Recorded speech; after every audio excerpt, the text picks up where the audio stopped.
Welcome back to the Donkey Vote podcast with Francis. Tobias. And George. These interviews will be focusing on the past careers of politicians before they entered Parliament. With a strong intention to our audience that anything is achievable no matter what you studied in university or college. If you like this sort of content, please make sure you like, subscribe, comment, and share with your friends.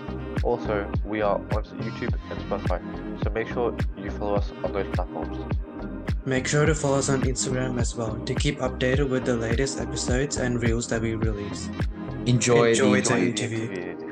And today we're with a very special guest. Hopefully many of you know her. Georgie Purcell, member for the Animal Justice Party. Georgie, thank you for joining us today. Thanks so much for having me on. So just for our audience out there who may not know an entire lot about you, hopefully most of them do, could you give us a little brief explanation of yourself just before we get into the questions? Yeah, of course. So I'm an Animal Justice Party MP representing Northern Victoria. It's an upper house region that's actually the biggest electorate for the whole Victorian Parliament. It's almost half of the state. I got elected at the November 22 election, and I am the youngest woman in the Victorian Parliament at the moment. I'm actually 32 years old, so it's not that young, and we're always saying we'd like to see more younger than me women in here, but it's really nice to have, I guess, that representation in here that's, starting to change the face and the feeling of politics. I'm elected, I think it's pretty obvious, on an animal protection agenda, but passionate about a whole bunch of other causes as well. And that's quite interesting as well, because I'm not 100% sure before your election who the youngest female MP was in Parliament, but I'm going to assume it was probably quite considerably older than you currently are right now. Yeah, so currently the average age of a politician in the Victorian Parliament is still 50 to 55 years old at the time of election.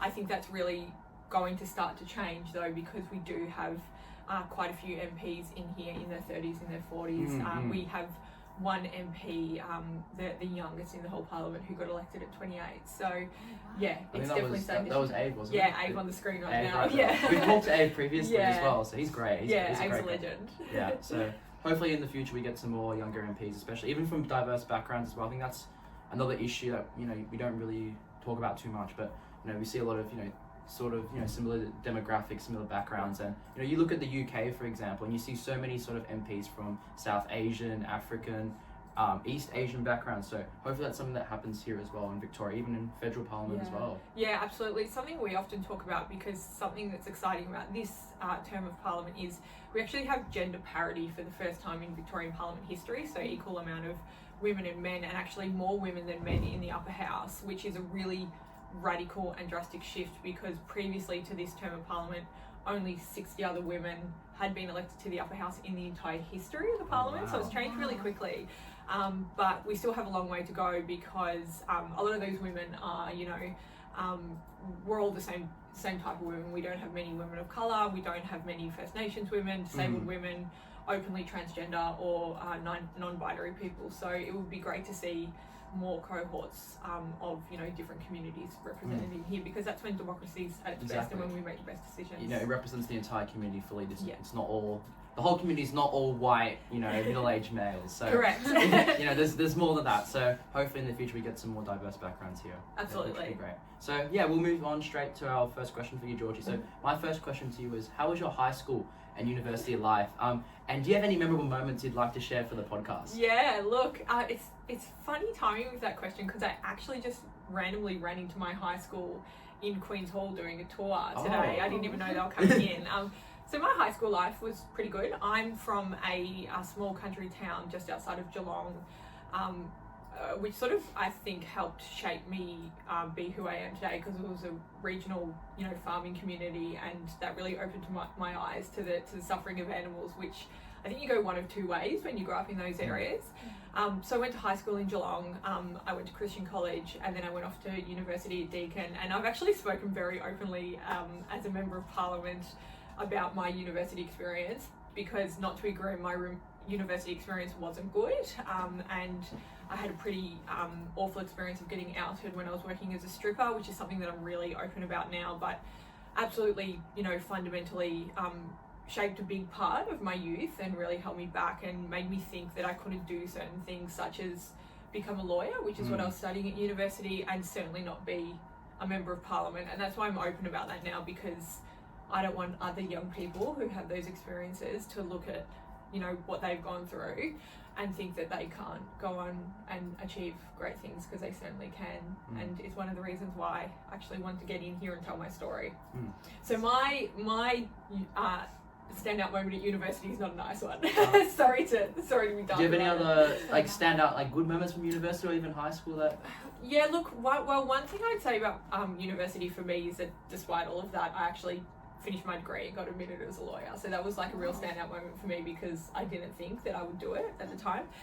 In terms of high school, I mean, I'm a very, very different person to who I was at high school. I went to a very, very religious high school and sort of grew up in that upbringing and in the church. But I guess a fun fact about me that a lot of people wouldn't expect is that I was captain of the equestrian team all throughout high school. Yeah, so that was sort of my interest in it. Very keen horse rider, even still now, or not anymore. I still have horses, but yeah, they're just my pets. But that was my passion and my interest, and actually won state championships for my high school when I was doing that. Yeah, you could have ended up becoming like an Olympian and been in the Olympics. Yeah. Yeah, I'm glued to the Olympics at the moment. I think if I wanted to do anything, it would be the aerobics. They're the most impressive. The aerobics and gymnastics.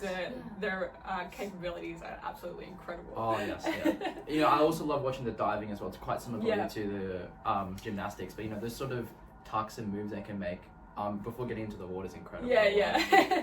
I know I've gotten weirdly into it. I didn't expect it, but I'm putting it on. Are you like one of the ones who's waking up at 3 a.m. in the morning just to watch? No, I'm not. I haven't gone that far, but I am certainly putting it on every night after work and getting really invested in like a random sport. So last night I was watching the shooting, and I think something that's funny for MPs is you are listening out to where Australians are from. So last night there was someone from Yarrawonga competing in something, and they mentioned that, and I was like, oh, they're a constituent. So it's cool to see your people over there doing it. Yeah, and I think a lot of MPs as well like written about certain constituents, who have become Olympians and now winning gold medals as well at the Olympics, which is quite incredible. Yeah, they're just average people like us as well. It's amazing. It really is.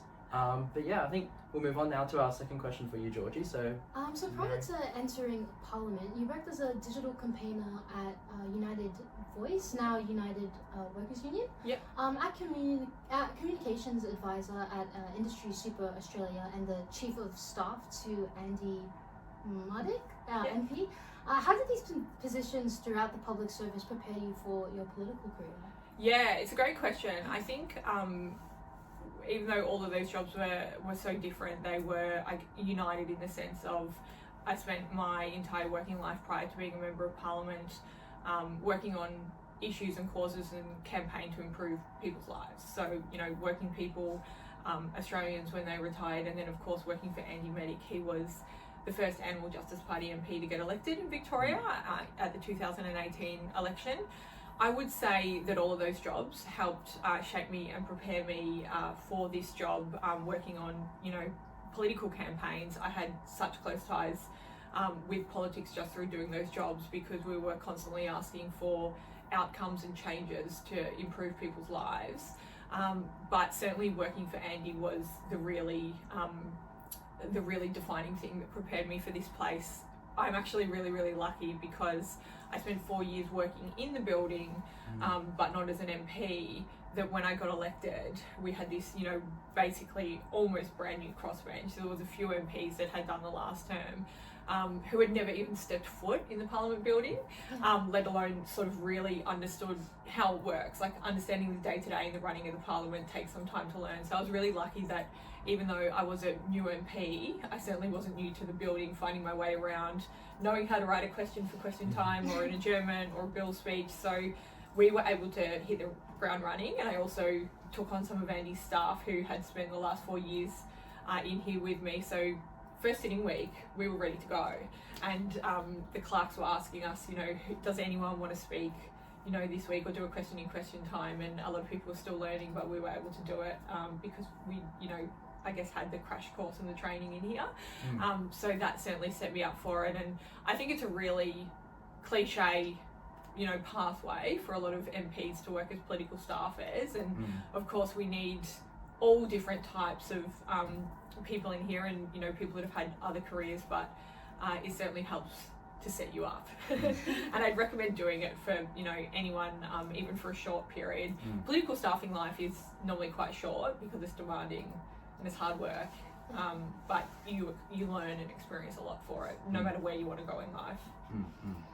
And so you would say as well, like, probably the best crash course to get into Parliament is actually to be a staffer previously, even just the electorate officer, or even just the chief of staff, or just a speechwriter. It's probably the best way, you think, you know, to get yourself ready into Parliament, and, you know, to be prepared if you want to enter that sort of political life. Yeah, so I think it's a great way to learn how the Parliament works, but as I, you know, have said many times before, I think what is really important that we have people with so many other different backgrounds come into here. We say that, you know, this place is full of former political staffers, union officials and lawyers, and I'm all three of those. So, but it's certainly, in terms of learning how this place works, it's absolutely a great way. You know, if you do want to become a member of Parliament yourself, when you watch Parliament on the TV screens or on the live stream at home, it's really hard to understand what's going on, but when you are in here living it day to day, it just becomes, you know, natural and normal to you. But I'll never forget my first sitting week as a staffer, and I was like, I have no idea what's happening. The bells are ringing.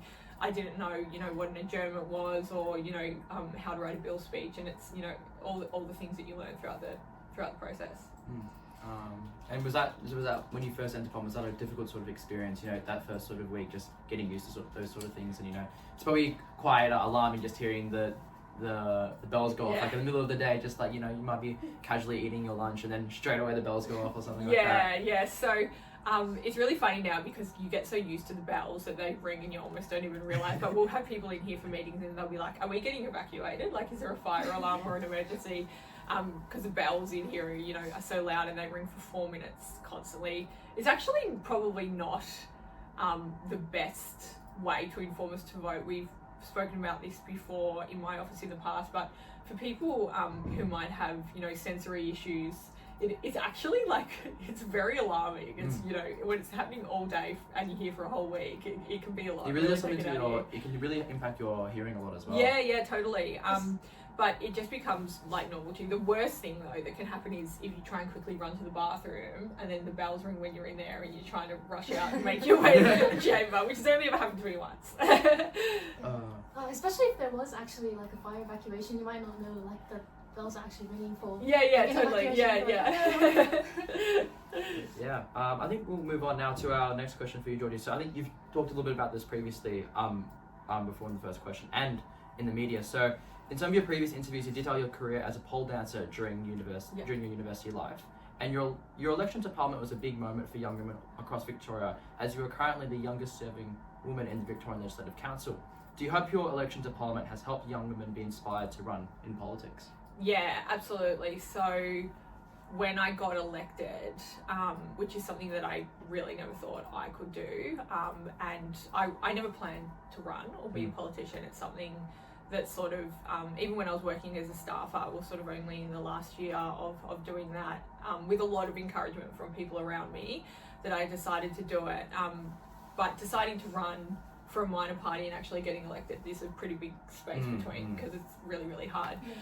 So when that happened, I did sort of think to myself, if I achieve nothing over the 4 years, which we certainly have now, 18 months in, but I thought to myself, if I achieve nothing, at the very least, I hope people look at me with my story and my past and, you know, elements of how I look, and think that Parliament could be a place for them as well, because I know certainly a lot of women don't see themselves represented in here. All different communities don't see themselves represented in here, and young people get a lot of criticism from older generations that they don't care about politics, and that's absolutely not the case.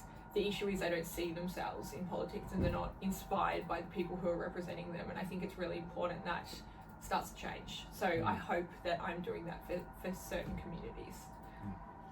Yeah, that's a really important thing, because, you know, as we said previously on the podcast, you know, we can't have politics just being full of, you know, a certain demographic, a certain age of people, a certain gender of people. You know, we have to have diversity, because, you know, as it represents the whole of Australia, it represents the whole of Victoria and Melbourne, which Melbourne is one of the most multicultural cities in the whole world. So it's so important that, you know, we have that sort of diversity, whether that be ethnically or in terms of, you know, gender and whatever. Yeah, absolutely. Totally agree with you. I think particularly for young people as well, the decisions that we make in here every single day affect younger generations for the longest, and so often they don't have a seat at the table. But not only that, the people making the decisions say to them, you can come in here one day, just not yet, get some more life experience, or, you know, do this or do that, which, you know, needs to change, because anyone who enters Parliament at any stage of their life has that experience from that moment and the time they're living in to share, which is, you know, the most important thing. What made you have that switch, like, from, like, university and all of your experiences? How did you go from that, like... From the dark place to the good place? No, not like that, but just, like, how did you go from over there, like, and then suddenly, like, you know, mindset? Yeah. So, a few things, I guess overcoming that barrier and that feeling, because that period of my life was, like, quite long and affected me, and even though I sort of moved into, like, good jobs and was excelling in my career, I still had this thing hanging over me about what happened to me at university, but also living in fear that my peers and my colleagues around me were going to find that out as well. So I guess it was moving through a process in a few different ways, but the one thing that I can really pinpoint that was a defining moment for me was having a conversation with Fiona Patten, who is a former MP. She did the last 2 terms of Parliament, and unfortunately just missed out on getting elected to this Parliament, which is very disappointing because I would have loved to have been in here with her.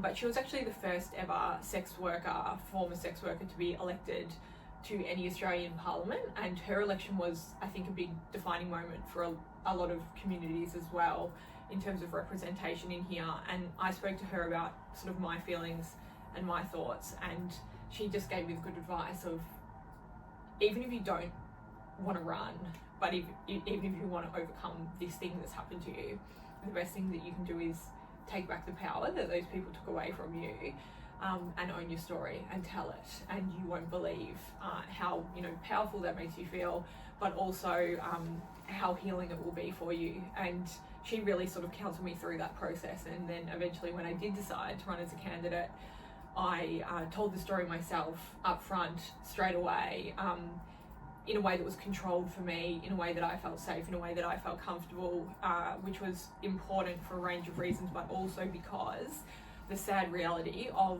politics is, if I didn't tell my own story, someone else would have done it for me. And I didn't want that to happen, because it would re-traumatize me all over again. And it's something that obviously needs to change. There's you know, we're expected to hold each other to account in here, and to, you know, criticize each other's policies and at times beliefs. But I really hope that we can move past the really personal nature of political attacks, because all it does is make the public not like us anyway. Like, they think, you know, we're petulant children just having arguments and not actually having a contest of ideas, which is what politics should be. Exactly. And, you know, if you're focusing too much on someone's personal life instead of you know, their policies and stuff, you know, that's not really what politics is about. You know, we're not here to, you know, this is not like, you know, some sort of like high school, you know, how do I put it, like, so this is not high school at the end of the day. You know, we're not here to like debate personalities or whatever. You know, we're here to debate policy and to make Victoria's lives better, and Victorians' lives better, and constituents' lives better. So it's not really about, you know, in that sense, just like, you know, saying something about someone else because of their past, and on any point of the political spectrum, you know, no matter if you're Liberal, Labor, or on the crossbench, you know, that should be totally outlawed and totally, you know, people should, I guess, like, really just, you should really never like bring up any sort of like personal things. And then I think in Parliament now, I think it's a good thing. I think in Victoria, especially, and in Australia, it's not really as big as, you know, as in America, as you're seeing. And even parts of Europe, like, there's not as much personal attacks, I don't think. That we're seeing. I mean, we're quite lucky here in that sense. There is still a little bit, but not to the same extent as you see overseas. Yeah, I agree with that. And the other thing that I would say is I've been in here for 2 terms of Parliament now, once as a staffer and now as an MP. And with new generations coming through, I think we do have that respect for each other. It's not quite there yet, but in the upper house, at the very least, it's a smaller house, there's only 40 MPs. Everyone's forced to work together because the government doesn't have the balance of power, which is why the crossbench is important. So because we do talk, a lot of us are friends, and, you know, we might be in completely opposing political parties, but we argue in there in the chamber, not, you know, and about and about the things that other people believe and are putting forward. You know, not anything personal or things that shouldn't come into political debate. So it's really nice to be in a House of Parliament where you're kind of all friends, which is unavoidable because upper house, you know, does longer hours, sits late, and the government doesn't have full control. So yeah, it's a good place to be. I think I remember there was a sitting earlier this year. I think you guys were here till like 2-3 a.m. Yeah, in the morning. that was the crossbenchers' fault. We were trying to hold up a government bill that we didn't like, so we asked some questions till 3 a.m. until everyone got a bit tired. Yeah. And I think we came in the next day and we were interviewing some of the opposition MPs, and they were so like, you could tell everyone was so exhausted. Yeah. Like we came in about 10 a.m. everyone was half asleep still. Yeah. So. It's fun. It's a funny experience doing one of those really long stints because they're actually really bad for you, and it's like you can't really say this about politicians because no one's got sympathy for us, but working that long, it starts to become like a safety issue, right? And because you've got to be back at work at 9:30 in the morning still, but there is something special about being in there at that time of night or morning. It's a different feeling to what Parliament is, you know, during the day. You wouldn't want to do it all the time, but it certainly makes you connect with people and build those relationships when you're sitting all in the same room at some absurd hour. And you know, I mean, it's good to see. It's good to see that sort of thing. But I mean, I've seen in America as well. There's been some sort of, I think some politicians have been able to speak for like 2 days straight in Parliament. I don't think it's probably possible here. But yeah, overall, it's, you know, it's, as you said, it's quite mentally draining for MPs. You know, there are still people at the end of the day. And, you know, even though they seem so, some people think they're so far fetched from where they are and from where an average person is in their life, they are still human beings at the end of the day. And you know, they still have, you know, they might still have some mental health issues. They might be struggling, going through some things. So it's really, really important that, you know, sometimes they get that sort of break, and that's why I think it's important as well that you guys have that sort of break in between sittings to like reset and kind of relax a little bit before coming back into Parliament, because this is a very, very stressful place. Yeah, and one thing that we have tried to do in here is make, in particular in relation to getting more women in here, is it's got to be somewhat family friendly, and sitting till 3 a.m. every night is certainly not going to be family friendly for mothers. I think we'll move on to the next question now. So what are some of your priorities for the next 2 years in the Animal Justice Party? Yeah, so when I got elected, a big focus of ours, and still remains to be, is banning duck shooting. We went through a really long and drawn out parliamentary inquiry process that was instigated by the government, and then they ultimately rejected the recommendation that was in that final report to ban duck shooting, which was very, very disappointing. We started that process with Danielle Andrews as Premier, and we ended it with Jacinta Allen as Premier, and ultimately we believe that, you know, she made a captain's call and decided to stick with the thing that she got told should change by a parliamentary process. So we're still working on that, even though it's going to be a little bit longer than expected. Another big focus of ours is greyhound racing, which we've taken on in a really big way. There's a movement around the world to end dog racing. It's only legal and operational in a handful of countries, and you look at the United States, for example, where the greyhound racing industry was previously thriving.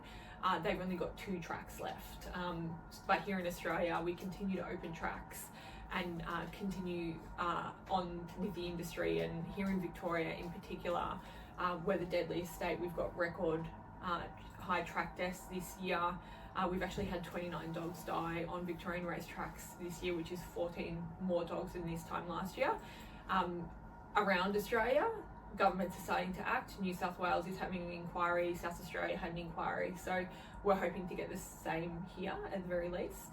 But then we like to focus on some positive things as well to improve animal welfare, such as improving access to veterinary care, which is something that I asked a question about in Parliament this week, particularly in a cost of living crisis and particularly in regional areas. We do a lot of wildlife welfare work, supporting wildlife rescuers, carers and shelters, who are a huge volunteer workforce around our state. And then of course, horse racing, jumps racing, commercial kangaroo shooting. We've got a whole lot of stuff that we are focusing on. And then outside of that, I do work on quite a few, you know, women's issues such as access to reproductive health care and abortion. We're working with Share the Dignity at the moment on improving access to period products in hospitals. So yeah, there's a whole lot going on, and it sort of changes all the time based on, you know, who comes to us and wants to work with us, because our job as members of parliament to listen to communities and try and get change. Yeah, I've seen a lot on your social media as well, a lot about greyhound racing especially. Yeah. That's probably one of your key sort of issues. Do you think in the future that things can change? Because, you know, there's been a lot of deaths towards greyhounds, and, Yeah. you know, that industry as well, as you've said, you know, it's declining in a lot of countries. I mean, even here, it's declining a bit. Yeah. You know, not as many, from what I can hear, not many people are very much interested into greyhound Yeah. racing. It's probably very much regional sort of based, you know, a lot of my Yeah. friends don't even really watch Yeah. it at all. So do you think slowly do you think there'll be some change there, and, you Yeah. know, we'll start to close some tracks, and, you know, Yeah. the industry will start to you know, leave, and, you know, those dogs will be protected? Yeah, I think it will. I actually think that greyhound racing will end in my lifetime, hopefully relatively early in my lifetime. It's sort of like the ugly cousin of horse racing, which is a much bigger beast with a lot more support and, you know, more attendance and support. But a lot of people don't even realise that greyhound racing actually continues in Victoria because it's not highly attended. Most of I guess the revenue from it is actually through betting, not attendance. But what we do know is that it's propped up by taxpayer subsidies, which is something that we've been trying to bring attention to, that, you know, people like you and me, our taxes are going towards these industries when they could be going towards really important things that should be a focus for our state right now, such as health and education and transport. But yeah, I think that the writing is on the wall. I genuinely believe the public sentiment is there. I think greyhound racing absolutely has lost its social license. I think it did quite some time ago.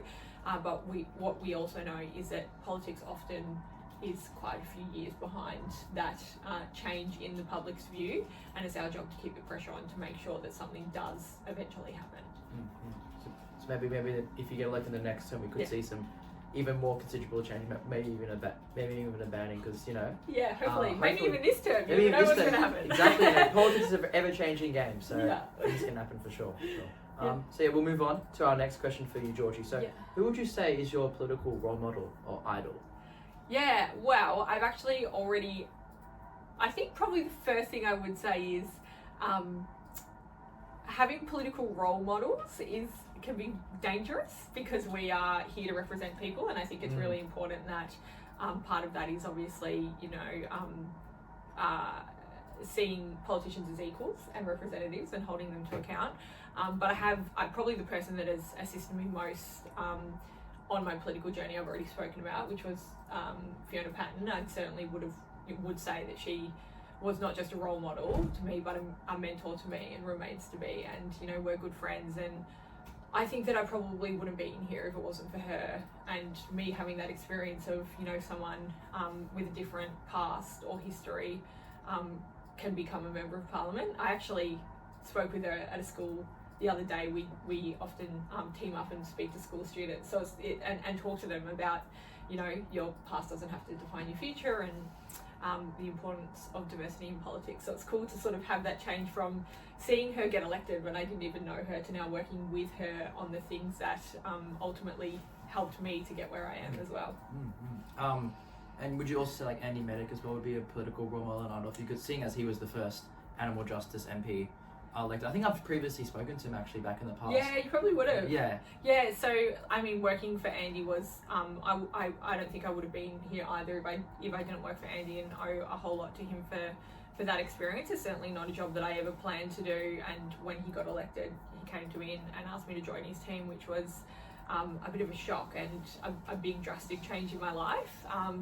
And, you know, I'm always so grateful for the Animal Justice Party more broadly and the support that they have offered me and our other MPs, because it's really bloody hard as minor parties to get elected. We run on a shoestring budget, and our party has grown from strength to strength. I've been in it for 10 years. I was one of the first 50 members, and now we've got thousands in Victoria and tens of thousands across the country. So, you know, we're a growing force, and I think it's a sign of just how many people want to see legislative change for animals in a kinder world. Speaking of running, what made you run in the 2022 Victorian state election for animal justice, and what made you join the Australian Justice Party? Yeah, so the reason I ran for Animal Justice Party is because I was a member and had been for 10 years, and, you know, they will always be my party for the reason that I care about a lot of issues, and they're all equally important to me, but something that sticks out about politics and our political systems is that every single decision that we make, or almost every single decision that we make, affects the lives of animals or the environment or biodiversity, you know, in some way, and often the impact on animals isn't considered. So, you know, it's important that they have a voice in here as well, even if it's a lone voice. And I first joined the Animal Justice Party because I have been very active in the animal protection community for some time now, and I realised that in my involvement in campaigning, the thing we're asking for almost consistently and constantly was for the law to be changed. And it's really good to try and change existing politicians' minds, but it's even better if you can get your community into the halls of power to make those decisions. So joining the Animal Justice Party in the really early days when we were just forming just made sense to me, but I certainly never thought I'd be an MP for them myself. And was it really, what was really like the main reason why you ran in 2020? Was it just because, you know, you saw an opportunity to run the Northern Victoria region, or was it really like some sort of legislation you wanted to get changed? Like, was there a real sort of thing that really pushed you to run, or was it really because it's just circumstances and time? There was a few things. So I obviously got encouraged to run, which I'm really grateful for, because it's probably not a decision I would have made solely on my own. But a big part of it was what we've already touched on, was that I felt that there was, I guess, no one like me, or I didn't feel represented in here, and I wanted to see more young women getting involved in politics and making political decisions and feeling like it could be a place for them. And I realised it was only sort of so long I could complain about it until I tried to do something about it myself. And then of course, after working in here for 4 years, I understood the place. I felt like I had ideas that could be put forward, and you know, that I could potentially be good at the job. You don't really know if you're going to be good at it, because it's a big change from being a staff member to being a member of parliament yourself. But it was a few different things, and you know, it's that representation, it's wanting to bring about change, and you know, importantly, supporting the Animal Justice Party, because we run a whole lot of candidates and very few of them get elected, but if we don't run all those candidates, no one will get elected. So exactly, yeah. Because you know, that's sort of in the upper house, it's all really about the, you know, those as many votes as you can get. You know, it's so important. You know, whether it be, you know, 10,000, 20,000, like one vote really is so important. You know, it can really help you get elected. And lower house candidates are the Animal Justice Party heroes, because there's no way in hell they can get elected. But what we do know is if we run lower house candidates in all 8 seats of the upper house, the lower house seats of the upper house regions, that it improves our upper house vote where we can get elected. So the people that I owe a whole lot to are my lower house MPs that run in the lower house seats of Northern Victoria, because they see the name on the smaller ballot and then look for us on the much bigger ballot. And were there many animal justice candidates in the 2022 state election? I don't know. I didn't really do too much research into the amount of candidates were in, you know, Shepparton and all those, and Macedon, those sort of electorates. But were there quite a bit? Yes, or? I'm very proud of this. We ran a candidate in every single seat at last state election. It was hard work. It was hard work across the whole state. Across the whole state. Oh wow! Every lower house, every upper house seat. Yeah, yeah. And seeing as there's, you know, a couple thousand members, that's really, really impressive. Yeah, as well. yeah. We really pulled everyone together to, you know, have a good crack at it. And filling some of those really regional seats is hard work, but we have members everywhere. Which is probably quite interesting, because, you know, animal justice, you wouldn't really think there'd be a lot of, you know, regional members, but there are probably quite a few, especially, you know, those rural towns. Well, actually, we've had 2 MPs and they've both been elected to regional communities, so Western Victoria and Northern Victoria, and some of our biggest densities of members are in regional areas. And you know, I represent Northern Victoria, which is massive, but I live in the seat of Macedon, and that seat's changed so much. We've got a lot of people out that way who really care about animals and the environment, and a huge amount of wildlife rescuers and carers and things like that. So which is, you know, great for our party out in those areas. Yeah, very, very good. So yeah, finally, we'll move on to our final question. What's one piece of advice you give to students in 2024, especially those who have now entered university and entered high school? Yeah, so my one bit of advice would be, who you are at high school and university does not define you or your life. And that's something that I really had to learn, and the decisions that you make or experiences that you have don't have to impact you for your entire life. And being young, it's fucking hard sometimes. And like, it's still hard now. You're still quite young, Georgie. Yeah. But it's certainly that your past doesn't define your future, which I thought about myself for a really, really long time, and I want young people to know that, particularly young women. And you know, it's really important because, you know, decisions you make maybe when you're 17, 18 really shouldn't reflect, you know, what happens to you down the line. You know, people change, especially, you know, they grow mentally, physically, in so many different ways. So I think it's really, really important that, you know, the past does not reflect what you can achieve in the future. Yeah, absolutely. Yeah, so those are all our questions for you, Georgie. I really, really appreciate you coming on the podcast and speaking to us. And yeah, hopefully we get to speak to you again soon. And good work with all the stuff you've been doing as the member for the Animal Justice Party. And hopefully in 2026, you get re-elected again, and we can speak again, maybe talking about what other legislation you'd love to push in that term of parliament. Yeah, hopefully. Thanks for having me on. No problem.